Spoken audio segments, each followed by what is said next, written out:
Susan Roberti, and welcome. Welcome to Let's Talk Tail Waggers. We're going to have a very, very sweet show today, and I'm so glad that you're here with me. We're going to hear a very sad story, so get ready to get some handkerchiefs, and maybe we'll hear a couple happy ones too. But before I get started, I want to say thank you to my camera people. Thank you, Rose. Thank you, Dave. You know, BPTV is all volunteers, and you are more than welcome to come up and do a show. And once you do one, you'll get hooked, and there's nothing to be afraid of.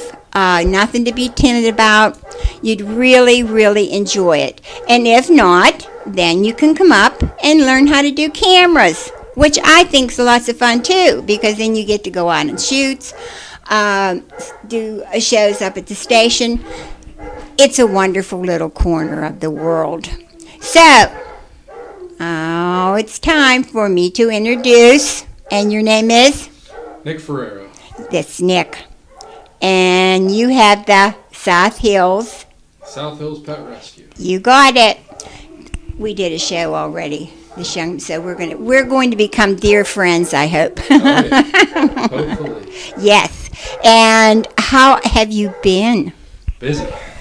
Very busy. Have a lot of dogs coming through here over the past couple weeks since we've seen each other. Really? Do you find mostly homes for them? Good homes? Yeah. This year's been pretty good already to start. We're already, we've placed 137 dogs since January 1st. You were kidding. No, we're moving right along. How does so many people find out about you? Really, social media. Is it? Yeah, we're on adoptapet.com. We have our own Facebook page. That's usually the main avenues that people find us on. Word of mouth now, too, since we've been doing this for a couple years now. Yeah, people. Yeah. Well, that's a wonderful thing because they trust you. Yeah, we've been here for a long time, even before we started rescuing dogs. So we're pretty well established in the community, I think. Yeah. This is a sad story. Wait till you hear this, guys at home. You will not believe this. Okay, let's go. Get it started. This is Richie. Richie is about a year to a year and a half old. She is a Jindo mix, and she is from South Korea. She was part of a meat farm where they breed and raise dogs for human consumption. Well, you know, I'm mad at them, but at the same time, I understand. You know, I guess when we ate horses and yeah. You know, Some people would frown on us for eating cows and things like that, but but these different guys, culture. Different culture. Yeah. So how did you find out about these guys? Through Humane Society International. We partnered up with them so we can start doing things like this on a more consistent basis. But they had some difficult dogs that came over previously from South Korea that these guys are basically wild dogs, no human contact, no interaction, so they needed some help, some rehabilitation. So I took some of the bad ones, some of the ones that just were sort of like Richie, you know. She's just trembling. Yeah, she's a little nervous. First time on camera. You're not trembling like you were the first time. I'm a veteran now. She looks like me my first time. Yeah. But no, she's a very sweet dog. She's got a lot of learning to do yet, though. She still has never seen the inside of a house or,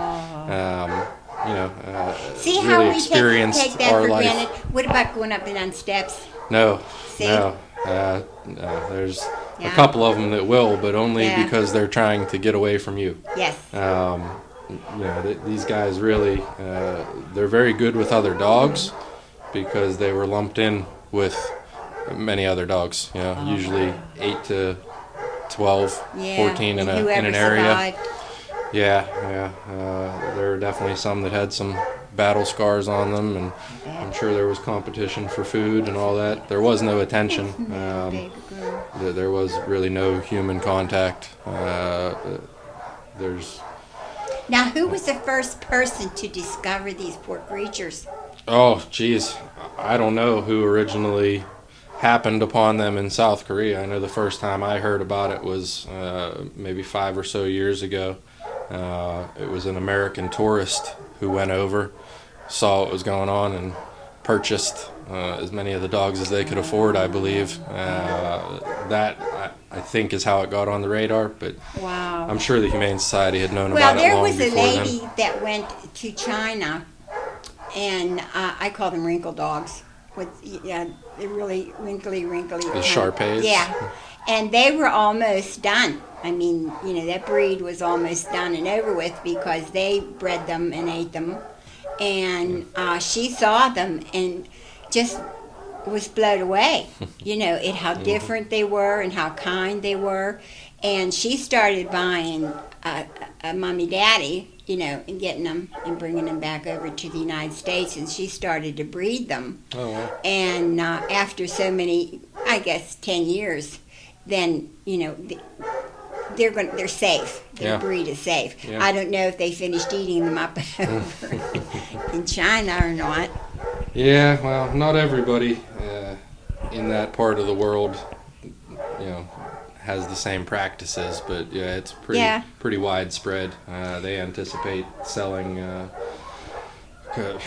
thousands of dogs at the meat festival in Yulin this year. Oh my, you're kidding. Yeah, apparently Oh. there's about 17,000 farms over in South Korea. So there's, these guys are just a small percentage of the dogs that are in jeopardy over there. Yeah. And I guess for them, it's food. Like chickens are for us. That's pretty much it. Yep. Yeah. Unfortunately, that's their culture. That's Yeah, their way of and life. I guess they don't have any idea of how intelligent they are and how kind they are, and No, you're no, just they're not. They're not so much pets over there. no. There's something to eat. Yeah. So who goes over and gets them? Do they have a group of people? Humane Society International. Yeah, they have their group of people that goes over there. They purchase the meat farm, basically, remove all the animals, get them into vets and quarantines in South Korea, and then they shut down the farms. They destroy the farms, tear down the buildings, and most of those farms are looking to go with a different avenue, different crops. So yeah, they shut them down, tear down the buildings, and Wow. hopefully they stay shut down. But What wonderful people. yeah, Oh, it's a good my group Lord, that goes yeah. over there. I can only imagine Yeah. the things that they don't show you that they see. But Yeah. yeah, Well, sad story. it's like anything. There has to be bad, to get good. And I imagine that they do see some very, very sad animals, Oh yeah, you yeah. But- Well, I'm sure it's very rewarding too to get them the heck That's out what of I there was just and going to say. get them moving on with their life. Yeah. Can you, and to tear the place down. Yeah. Yeah. That Yeah. is wow. And the farmers will let them do it. Well, there are some that are, I guess it's waning in popularity over there, Yeah. at least a little bit. So they're Yeah. looking for different ways to Yeah. use their land. Wow. But yeah, they tear them down so they can't just empty out their lot and fill it back up with other dogs. Now, So- when they get the dogs, then do they take them to a holding spot over yeah, there? most of them, I believe they take vets over with them that do an initial exam, and then they go to an actual veterinarian practice in South Korea where they're quarantined for, Mercy. for as long as it takes What the you doing, little CDC and customs to go through all their paperwork. Richie, sorry. Clear them to travel overseas, make sure that they are healthy and not non-parasitic and Yeah. all that stuff. They don't want them bringing anything from overseas Well, they're- that yeah, they we would don't have to- have here. They would have to be so very, very, very careful. Oh yeah, I mean, Could you imagine? it's very difficult to jump through all the hoops that you need to jump through to get dogs overseas. Well, or yeah, well, animals when you overseas. go to Florida and there's the islands, that are off Florida, I used to do quite a few of those rich people's dogs years and years ago. and they would have to send their dogs down, to Florida, and there was a vet that kept them, and they had to stay there for 60 days. And then the parents would come down, and then they would be allowed to take them over to those islands because they didn't want them. Yeah. So it's about the same with these guys, about 2 months. Yeah. They stay over there until they're ready for transport over here.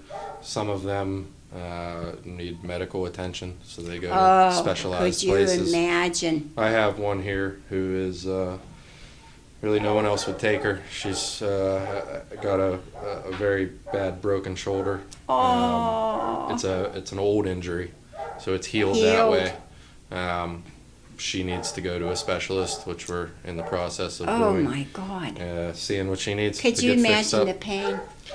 I can only imagine what she went through. Hopefully, she realizes pretty soon that she never has to go through it again.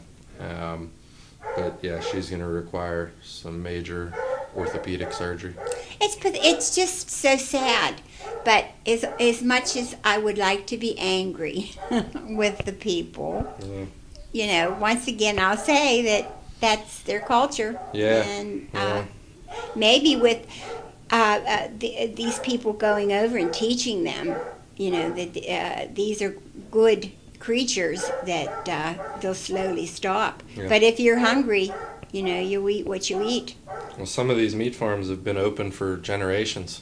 I mean, it's just long-standing. That's what they farm. That's how their farm is set up. So they have no dogs running around over there at all. Does anybody have them as pets? Do. Yeah, they have some pets. In fact, some of the dogs that have been taken from these meat farms, you can tell that they were owned. They accept human touch. Okay. They will play with a toy. They will, not freak out and flop around when they get a leash put on them. You can tell that some of them have been owned previously. But people sell them to meat farms for money, maybe hard times or whatever. And a lot of them, a lot of the farms that have been established for a long time are just breeding their own dogs.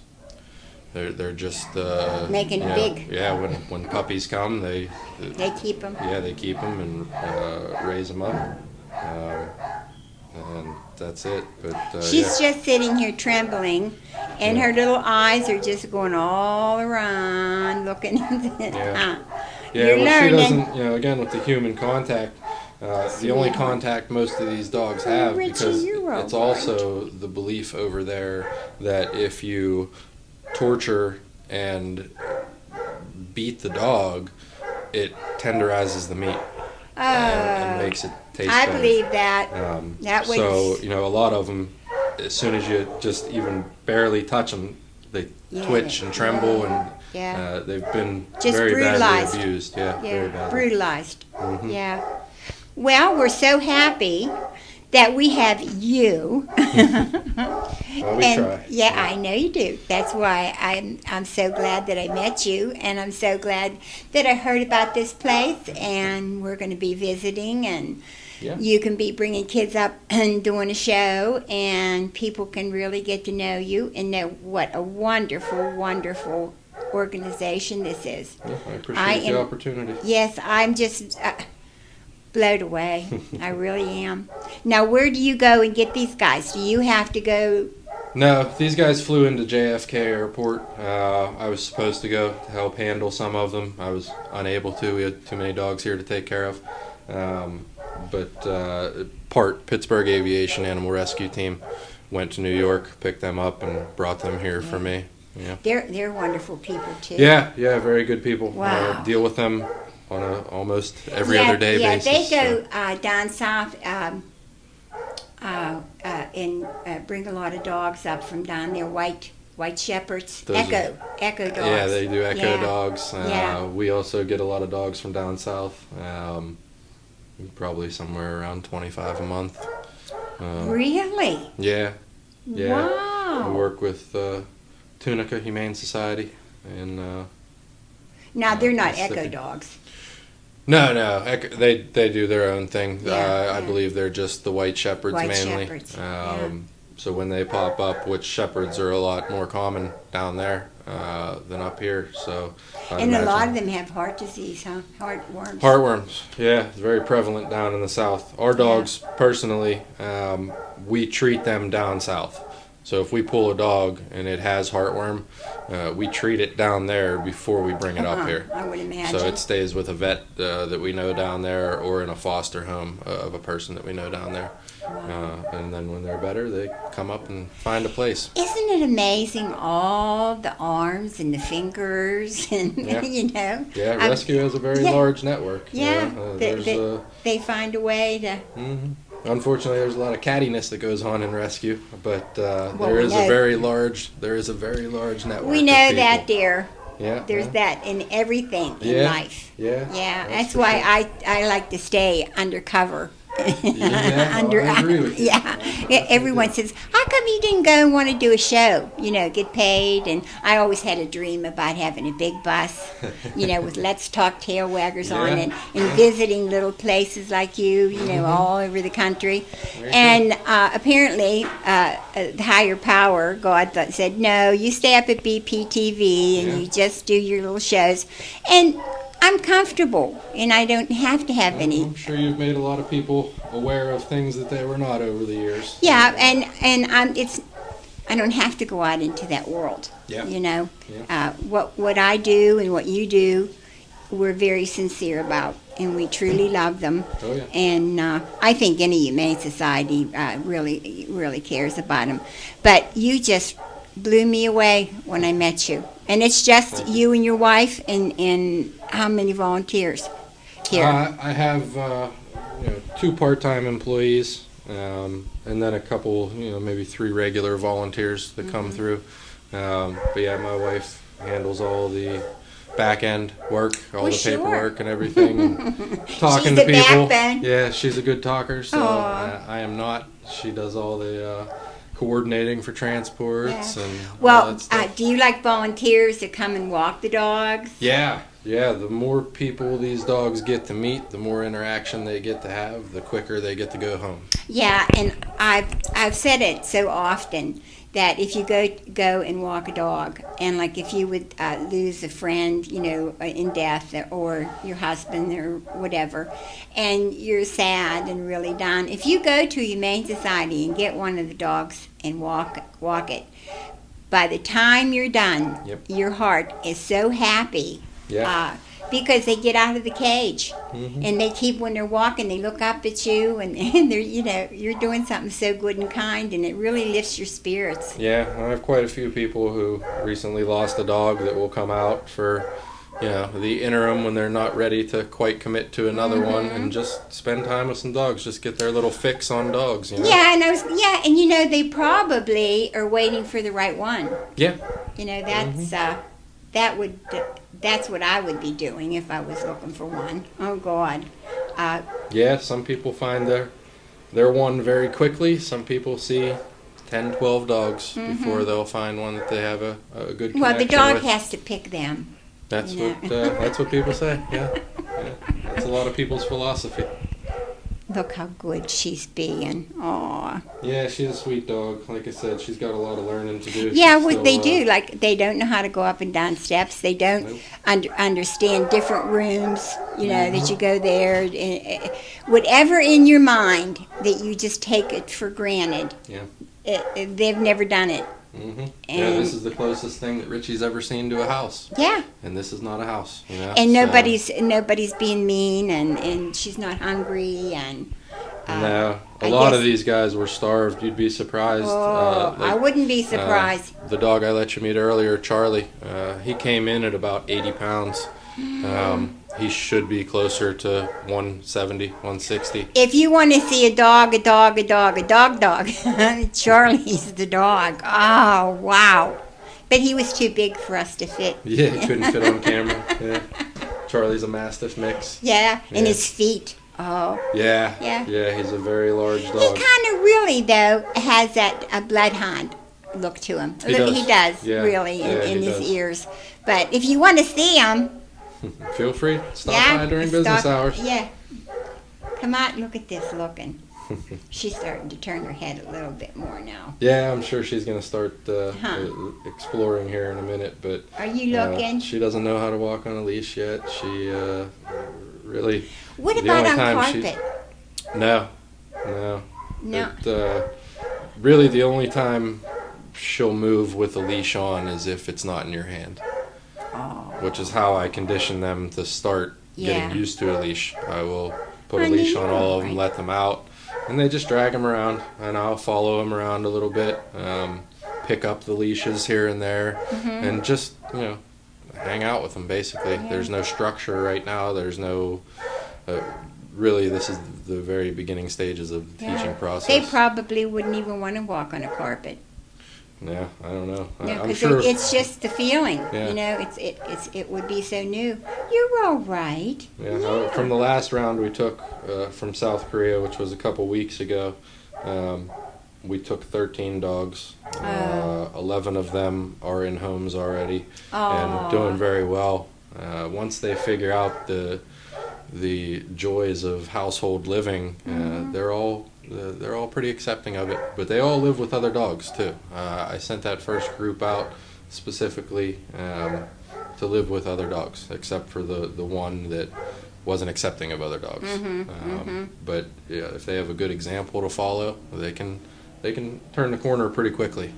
You know? Wow, that's a lot of dogs Oh yeah. to find homes for. And I know this little girl, she's going to find one. Quick. Yeah, soon enough. Huh. She's very cute. If she was good on a leash, I'm sure she'd have had 10 different homes by now. But Aw. she's a challenge. She needs a special home if she's going to leave soon. But that takes a pretty big commitment from somebody. Well, won't she walk, or does she pull or jerk or? She will flip around a little bit. She will get very uncomfortable. There are times, depending on who's around, like with you guys here, she would probably follow me on a leash just because she Yes. doesn't know anybody else. Yeah. But yeah, other than that, this dog, if you It's couldn't take him to the probably pet store because yet, she you know. sees freedom and she just Yeah. wants to go, huh? Yeah, well, I'm sure if most of these guys had an opportunity to Take just off. take off, they would try right now. Yeah. There are a couple that have come around that are, looking for us in the mornings now and acting semi like a dog, you know. Really? Mhm. Aw. Well, if they get a routine too, then Yeah. with you coming in, it's the same people coming in, and they start to understand that you're not going to, brutalize them. Yeah. Now, do the for sure. vets handle these dogs for you for free, or No. you hear that at home? We're going to be taking care of whatever care they need since they've come over here. Humane Society International did do their initial shots to to satisfy the CDC and customs.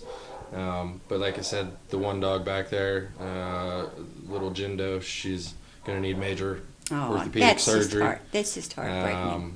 There's quite a few of them that are going to need some medical help, but that's part of the deal. All these dogs need fixed. If anybody would like to help to spay and neuter these dogs, they There are we more than go. welcome. See? Yeah, they all need spayed and neutered. They all need that done before they're allowed Yeah, to well, I was leave, going to so say they didn't do that there because we were. they wanted them to breed. They wanted free, free And here, stock. and here we are. Trying to eliminate it. Do they have pit bulls there? I have yet to see one. Oh, good. Yeah, I have yet to see Good. one. Mastiff mixes, similar dogs that we have, Chihuahuas, miniature pinchers. Chihuahuas. Yeah, I got two Chihuahua mixes so far. Be still my couple heart. miniature pincher mixes. Aw. Two Cocker Why in the Spaniel world mixes. would they want a little Chihuahua? Oh my God! I don't could know. see the Dobermans. Yeah, I don't know. Really, with all these dogs, they came to me pretty emaciated. So I don't know, what the thought is on that over there, but you would think that they would be puff them up. plump and well fed, but Yeah. it's just the opposite. It's deplorable conditions. So Well, she's going to be fine, and she's going to find a home and somebody that's going to be very, very patient and loving and caring, huh? for sure, that's Look. the goal. Now she's not trembling. Nah, she's pretty relaxed. Her and Yeah. I have spent a lot of time together. Most of these guys are pretty good with me in the core group, but Aw. some of the new ones that just came in. You really enjoy this, don't you? Oh yeah, Yeah. That's just, I believe this is what I'm supposed to be doing. See? It took a while to find it, but yeah, it's very rewarding. Yeah. Someday somebody will take notice and help us out a little bit. But They're for now, going to. we're doing our thing. I and, promise we're with fine. all my heart and soul that I will do everything in my power to get you guys help, because appreciate it. you have really touched my heart. You really have. Well, thank you. Yeah. Yeah, All we- the things that you do, and such little help that you do have. you Yeah, know? well, we started out in this, not intending on getting any help from anybody or having any help, but we never intended to get as big as we did. It just Just it get happened, around. and you Yeah. can't say no. Yeah. When there's a dog that needs you and you're a dog loving family, there's just Well, no saying no. that's why I truly, truly hope and pray, and I will pray so very hard that someone out there sees you and says, well, let's get going and get all the things that you need. But it's time to say goodbye. Yeah, well, thank you for having me. I appreciate you coming out and taking a look around and You're seeing more, some of the dogs. You're more than welcome, sweetie. So now it's time to say goodbye, and I always feel bad because I love letting you know and finding out new things. But if you have any sheets, if you have any towels, if you have any money, but the sheets and towels help too, right? And blankets help. Sheets, towels, blankets. Just so long as you don't want to give them to the homeless, common sense, please send them. We'll put your address at the end. Please send them here. But if you have any money, it would be nice too. Most of all, I want to thank you for all the sweet things that you say to me when I'm out and about. And it's time for me to say thanks from all the tail waggers.